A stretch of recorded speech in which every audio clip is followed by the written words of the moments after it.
शङ्करं शङ्कराचार्यं केशवं बादरायणं सुप्रभातकृतो वन्दे भगवन्तो पुनः पुनः ईश्वरो गुरुरात्मेति मूर्तिभेदविभागिने व्योमव्याप्तदेहाय दक्षिणामूर्तये नमः।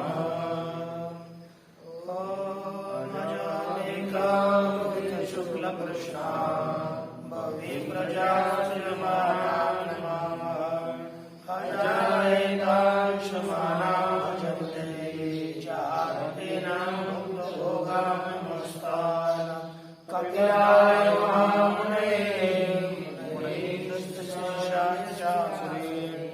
पंचशिवाय देवेश्वर कृष्णाय ते नमस्यामः।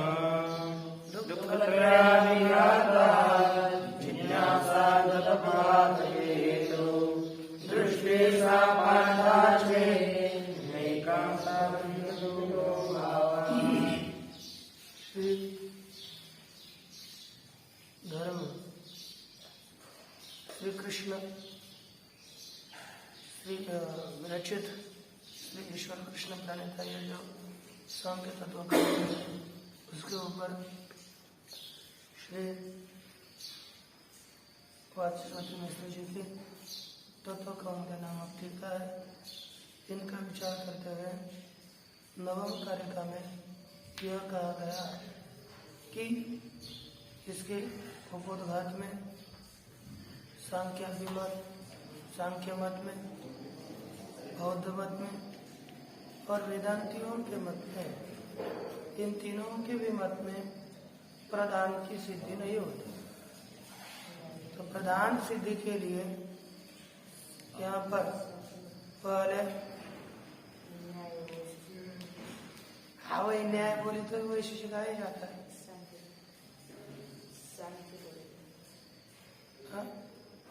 बौद्ध वेदांती और न्याय, इन तीनों के मत में प्रधान की सिद्धि नहीं होती।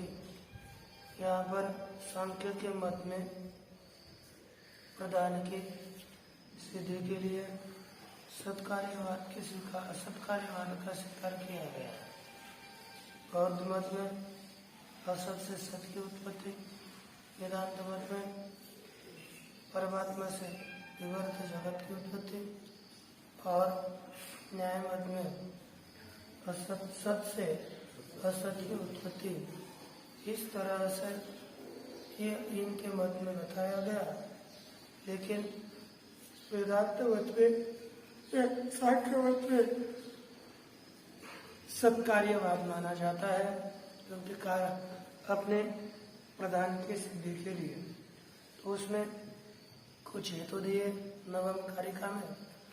असत परिणाम उपादान ग्रहणात् सर्वसंभवा भावा शक्तस्य शक्य करना कारण भावाच्य सत्कार्य।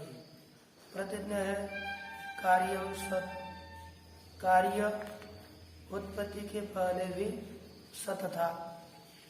यहाँ पर कारण प्राग अपि यह अवृत्त करना है और सभी जगह पर कार्यम प्राग विसत असद करना, कार्यम प्राग विसत उपादान ग्रहणा, कार्यम प्राग विसत सर्वसंभवा भावा, कार्यम प्राग विसत शब्द से शब्द करना और कार्यम प्राग विसत कारण भावा। इस तरह से ये सब हेतु कार्य के उत्पत्ति के पहले भी कार्य की सत्ता स्वीकार करने के लिए हेतु दिए गए। यहाँ पर लिखा असद करना, यहाँ पर पूरा अर्थ सत कार्य कारण व्यापारा प्राग अपि इति शेष, अर्थात कारण व्यापार के पहले भी कार्य सत ही था। अर्थात कारण जैसे मृत्तिका से घट की उत्पत्ति होती है, घट के उत्पत्ति के लिए जो कुंभकारादियों का व्यापार है, उनके व्यापार से पहले भी कार्य स्वतः ही था। तथा च न सिद्ध साधनम नैयायिकतनैहि उद्भावनीयम। अब कोई कहेगा कि कार्य तो उत्पत्ति के पहले स्वतः था, या हम भी मानते हैं, तो कौन सा दोष हो गया? सिद्ध साधन। अब तो जो सिद्ध है उसी को सिद्ध करने जा रहे हो, तो सिद्ध साधन यह दोष आता है। सिद्धांत कहता है नैयायिक तनयैहि, तनय अर्थात बेटा, नैयायिकों के बेटे जो नैयायिकों के शिष्य है, उन्होंने सिद्ध साधन दोष का उद्भावन नहीं करना चाहिए। सिद्ध साधन दोष में उद्भावन नहीं कर सकते, क्योंकि उनके मत में उत्पत्ति के पहले कार्य सत नहीं माना जाता। उनके मत में उत्पत्ति के पहले कार्य असत माना जाता है, इसलिए नैयायिक यहाँ पर कुछ भी नहीं बोल सकते। अब बौद्ध जी का मत, उनके मत को दूषित करने के लिए कहते हैं कि बौद्ध के मत में असत कारण से कार्य की उत्पत्ति होती है। जैसे एक वाक्य दिया जाता है नानुपमृद्य प्रादुर्भाव, अनुपमृद्य अर्थात उपमर्दन के बिना, है ना, अनुपमृद्य अर्थात उपमर्दन के बिना कार्य की उत्पत्ति नहीं होती। अर्थात बीज का नाश हुए बिना कार्य रूप वृक्ष की अंकुर की उत्पत्ति नहीं होती। बीज का नाश हो जाना यही अभाव है। अभाव से भी अंकुर रूपी कार्य की उत्पत्ति होती है, कि नहीं? कि अभाव से कार्य की उत्पत्ति हुई, इसीलिए यह असत से कार्य की उत्पत्ति मानते हैं। लेकिन उनका मत ठीक नहीं है, ये बताने के लिए यहाँ पर आगे का विषय आया। यद्यपि बीज मृत पिंडादि प्रध्वंसानंतरम अंकुर घटादि उत्पत्ति उपलब्ध है, तथापि न प्रध्वंसस्य कारणत्वम। यहाँ पर कहा यद्यपि बीज मृत पिंडादि प्रध्वंसानंतरम, बीज और मृतिका का पिंड उनके नाश के पश्चात अंकुर को बोलते हैं। बीज का नाश होता है तभी अंकुर की उत्पत्ति होती है। ये पिंड बना हुआ है, पिंड का नाश हो जाता है, उसके बाद घट की उत्पत्ति होती है। तो बीज मृत पिंडादि ध्वंसानंतर, बीज के ध्वंस के बाद, मृत पिंड के ध्वंस के बाद अंकुर और घटादियों की उत्पत्ति उपलब्ध होती है। तथापि न प्रध्वंसस्य कारणत्वम, ऐसा होने पर भी प्रध्वंस, ये ध्वंस सिद्धांति कहते हैं ये ठीक है, बीज और मृत पिंड के नाश के बाद ही अंकुर और घट की उत्पत्ति होती है, मान्य है, तो भी यहाँ पर ध्वंस बीज और अंकुर और घट का कारण नहीं हो सकता। क्यों? अपितु भावस्यैव बीजाद्यवयवस्य कारणत्व, किंतु भाव रूप जो बीजादि के अवयव है उनमें ही कारणत्व है। इसमें कारणत्व है भाव रूप बीजादियों में ही कारणत्व है, अन्य में कारणत्व नहीं है। कैसे? अभावत्व भावोत्पत्तो तस्य सर्वत्र सुलभत्वात्, सर्वदा कार्योत्पाद प्रसंग कहते अभाव से भाव की उत्पत्ति मानने पर क्या कहा? भाव की उत्पत्ति मानने पर अर्थात अभाव से यदि भाव की उत्पत्ति होती है तो तस्य सर्वत्र सुलभत्वात्, तस्य अर्थात अभावस्य ध्वंसस्य सर्वत्र सुलभत्वात्, सब जगह पर तो ध्वंस विद्यमान है। तब सर्वदा सर्व कार्योत्पाद प्रसंग, सर्वदा सभी काल में सभी कार्यों के उत्पत्ति का प्रसंग आता है। अर्थात सभी काल में निरंतर सभी कार्यों की उत्पत्ति होनी चाहिए, लेकिन होती नहीं है। इसीलिए यह नहीं माना जाता कि अभाव से कार्य की उत्पत्ति इत्यादि न्यायवार्तिक तात्पर्य टीकाया अस्माभिः प्रतिपादितम्। यह नैयायिकों का खंडन श्री वाचस्पति मिश्र जी कहते हैं, न्यायवार्तिक तात्पर्य टीका है। ऐसा बड़ा ग्रंथ है, लाइब्रेरी में होगा, उसमें भी रखा है डबल का। तो ये न्यायवार्तिक तात्पर्य टीका में इसका स्पष्ट रीति से कथन किया हुआ है। प्रपंच प्रत्ययश्च असति बाधते न शक्यो। अब वेदांत मत का भी खंडन सांख्य जी कर रहे हैं। प्रपंच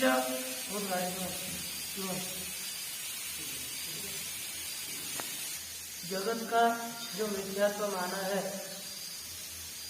उसका खंडन करते हुए कहते हैं सांख्य जी, प्रपंच प्रत्ययश्च असति बाधके न शक्यो मिथ्या इति वदितो।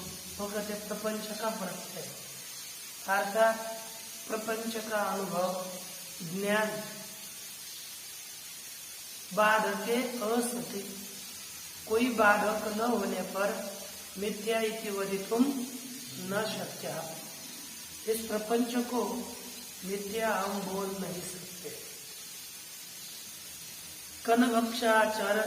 कनभक्षा अक्ष चरणम चरण मतम अवशिष्यत, क्योंकि नहीं तो बाकी क्या रहेगा? कनभक्ष। अब ये इसमें क्या किया? इसका खंडन किया। यदि कोई बाधक न हो तो प्रपंच को मिथ्या बोल नहीं सकते हैं। इस तरह से वेदांतियों का इतने शब्द में ही खंडन किया हो गया। अब इसके बाद नैयायिकों का खंडन करने जा रहे हैं।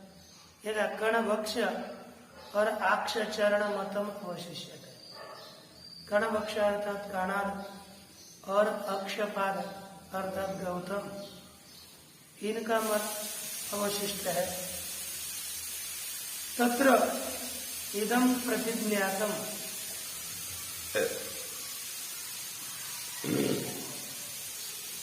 प्रतिज्ञातम सत्कार्य, इसके विषय में ग्रंथकार ने इनके खंडन के लिए यह प्रतिज्ञा करी कि कार्यम सत। कार्य कैसा है? यह प्रतिज्ञा, इसमें हेतु दिया। अत्र हेतुम आह असद अकरणा, असत कारण न होने से। लिखा असत चेत कारण व्यापारात् पूर्वं कार्यम नास्य सत्वं कर्तुम तेनापि शक्यम। असदः अकरणा अर्थात असत का कोई कारण न होने से।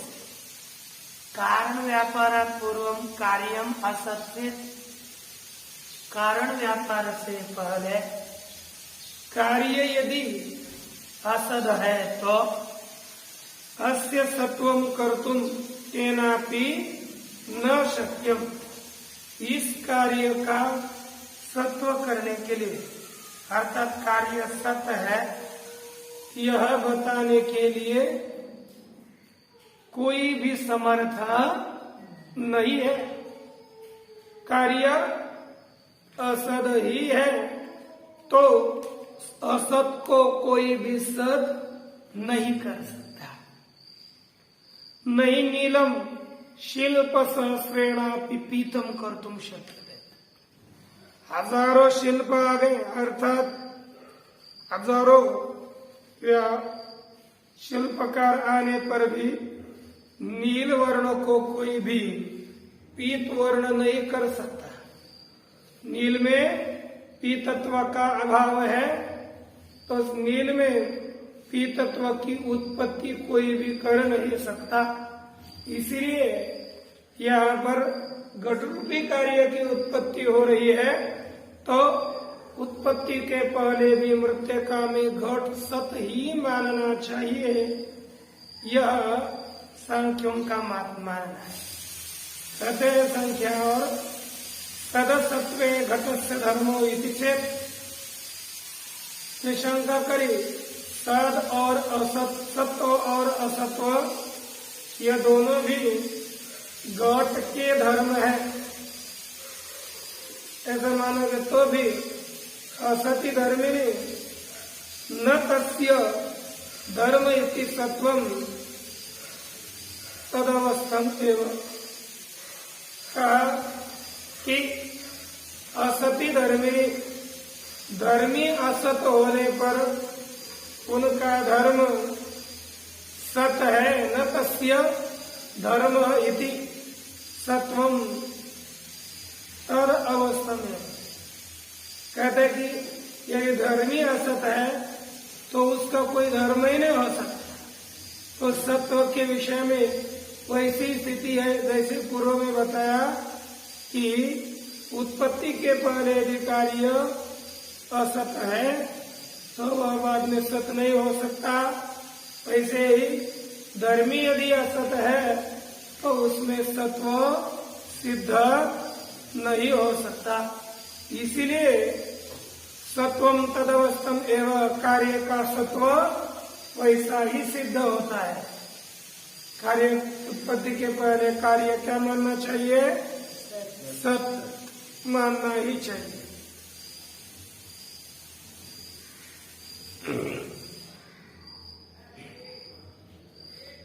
तथा च न असत्वम, इस तरह उत्पत्ति के पहले कार्य को असत नहीं मान सकते।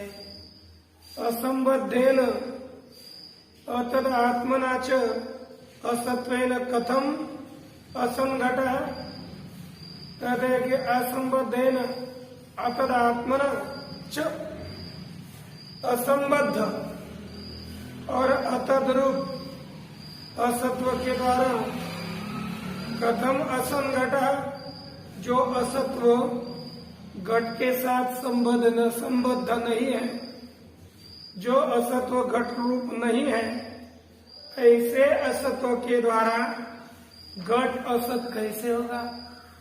जैसे घट के साथ असंबद्ध सत्व हो तो वह घट को सत नहीं कर सकता। उसी तरह घट के साथ असंबद्ध जो असत्व है वह घट को असत कैसे कहेगा? इस तरह से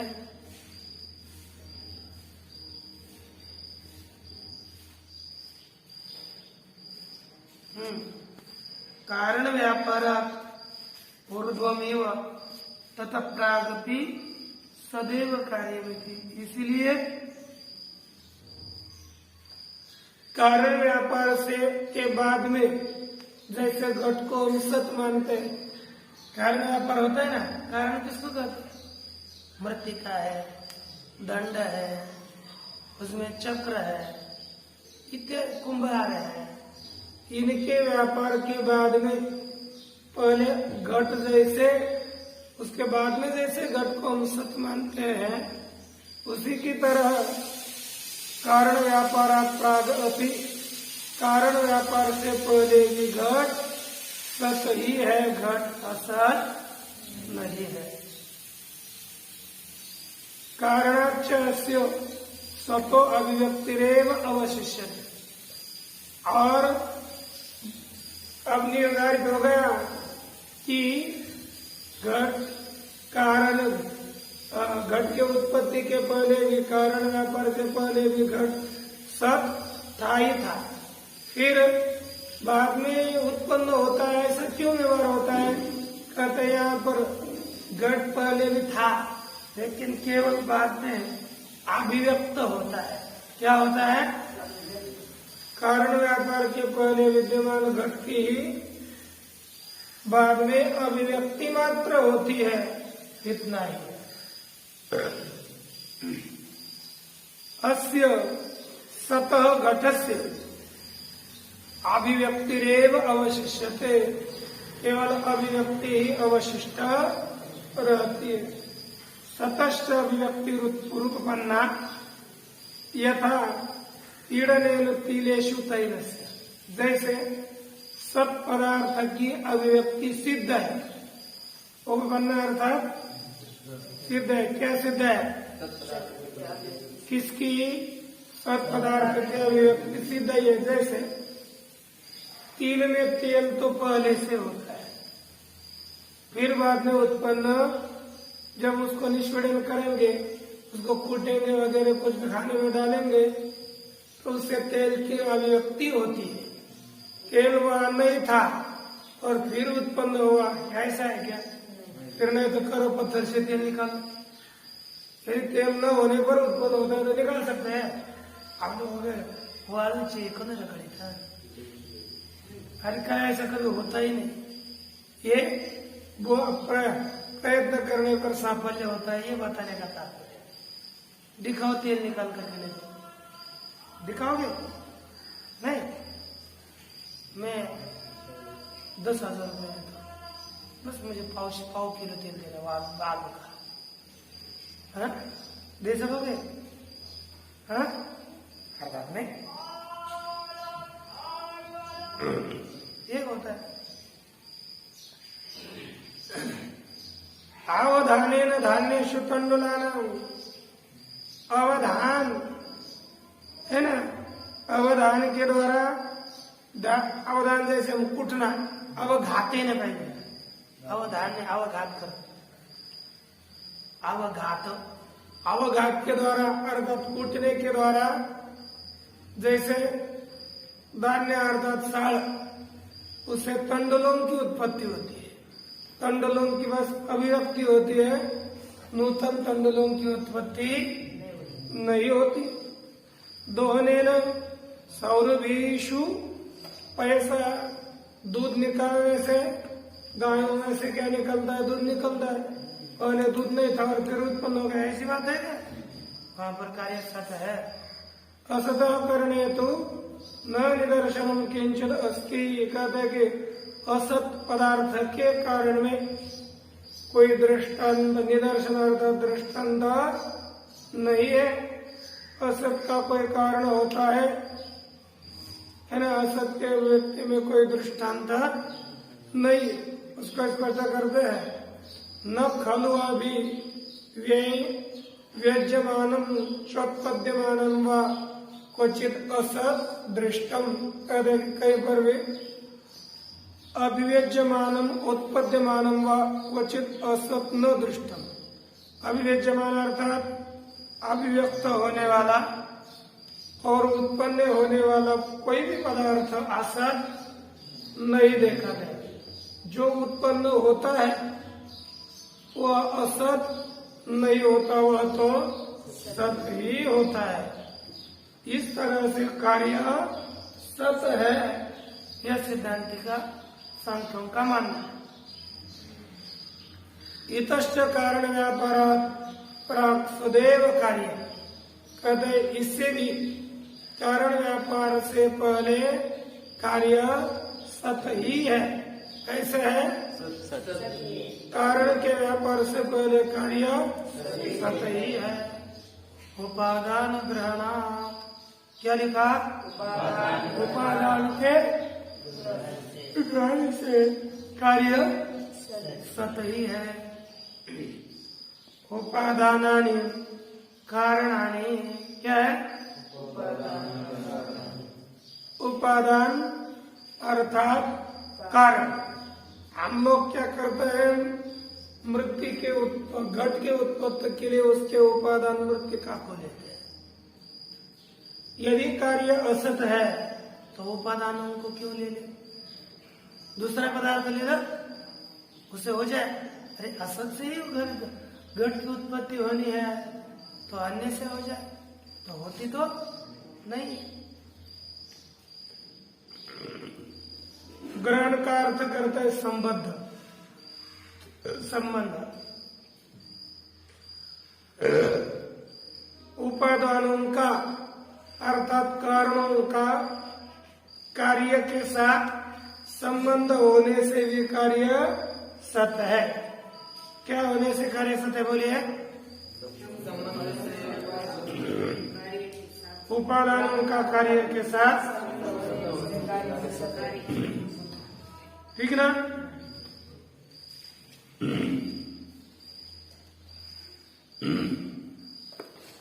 उपादान ही कार्य से संबंधात इति यावत्। अर्थ हो गया उपादानों के साथ कार्यों का संबंध होने से कार्य सत है। इससे क्या सिद्ध होता है? एतद् उक्तम भवति कार्येण संबद्धम कारणम कार्यस्य जनकम। क्या सिद्ध हुआ? कार्य के साथ संबद्ध कारण ही कार्य का जनक है। संबंधश्च कार्यस्य असतः न संभवति। असत कार्य का संबंध संभव नहीं है। क्या नहीं है बोलिए? असत कार्य का संबंध संभव नहीं है। तस्मात् इसीलिए कार्य उत्पत्ति के पहले सत ही है। कहा से आगे होने दो।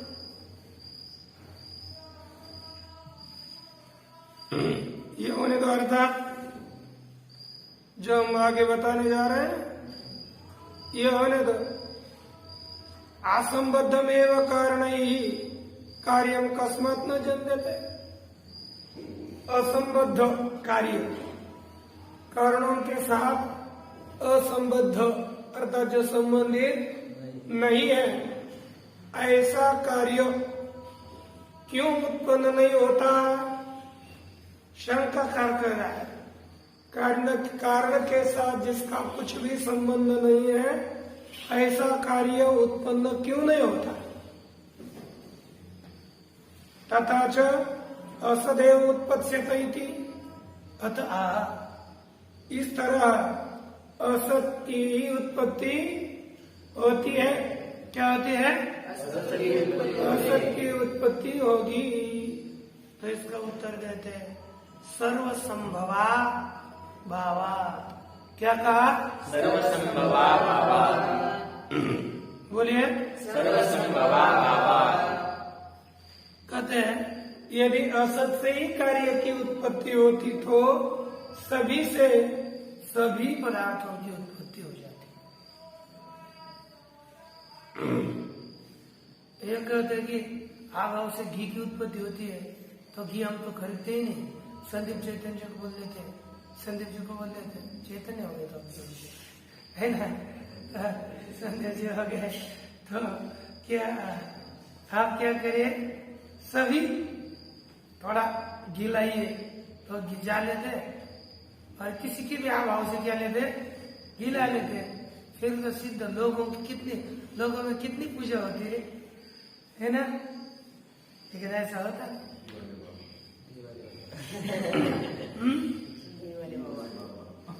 कौन से वाले बाबा? हो घी वाले बाबा। असंबद्ध जन्यत्वे असंबद्धत्वा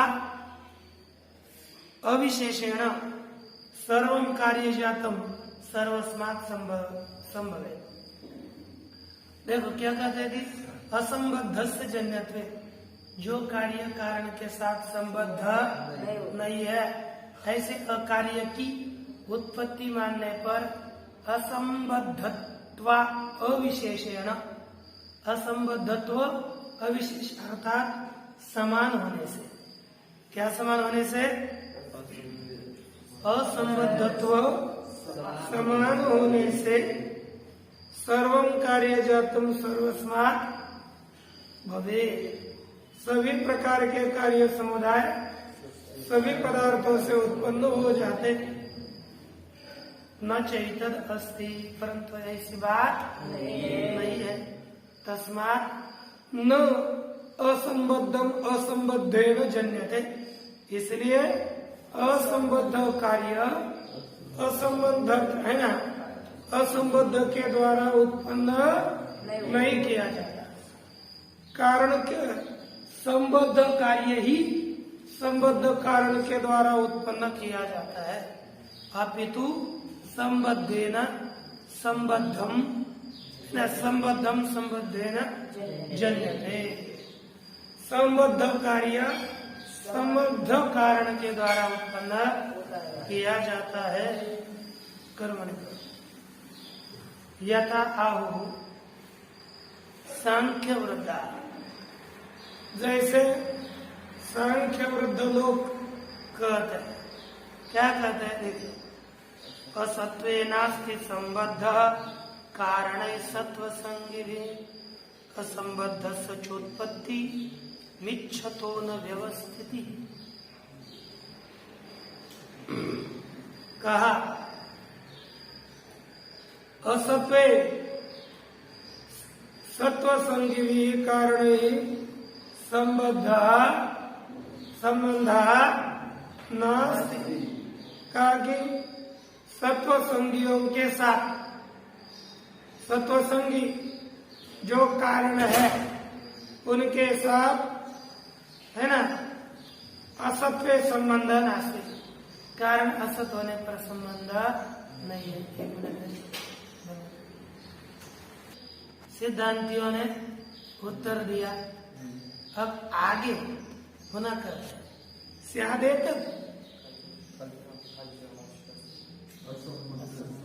असंबद्ध से उत्पत्तिम इच्छतो न व्यवस्थिति, अर्थात असंबद्ध कार्य की उत्पत्ति की इच्छा करने वाला पुरुष की व्यवस्था नहीं होती और उसकी व्यवस्थिति सुस्थिति नहीं होती। एक आगे स्यादेत, ये होने दो। क्या? असंबद्धम अपि सत् तदेव करोति यत्र यत् कारणम शक्तम्, शक्तिश्च कार्य दर्शनात् अवगम्यते। कहा कि यह होने दो। क्या?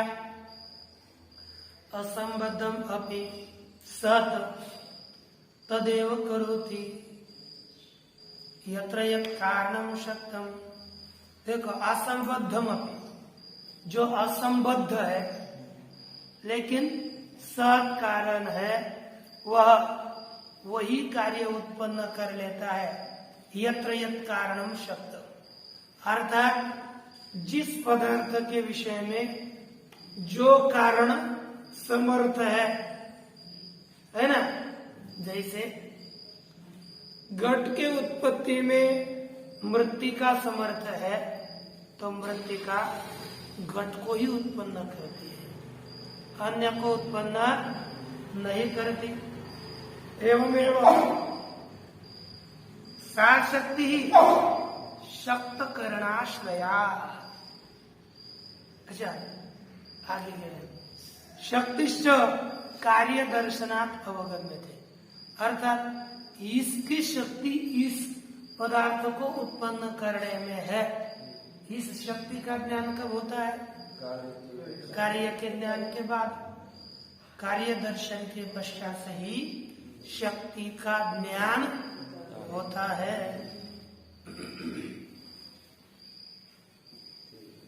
तेन न अव्यवस्था इत्यत आह, उसके कारण अव्यवस्था नहीं होती। शक्तस्य शक्य करणात्, ये अब यह उत्तर प्रश्नादिक ओम पूर्णमदः पूर्णमिदं